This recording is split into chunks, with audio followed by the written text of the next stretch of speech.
सह रही हूं। आप मेरी बेटी के लिए जो कर रही हैं, मुझे उसका एहसास है।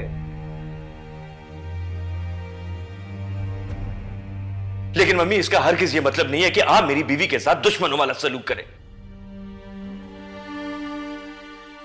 आज के बाद अगर ऐन के साथ किसी ने कोई ऐसा सलूक किया ना,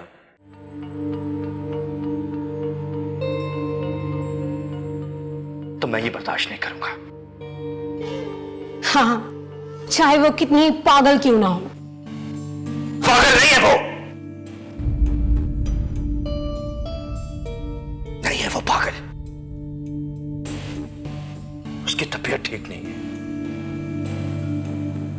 लेकिन इसका हरगिज़ ये मतलब नहीं है कि वो पागल है।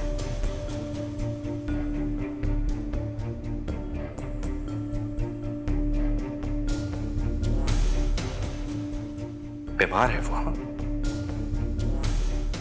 और मैं उसका साथ दूंगा।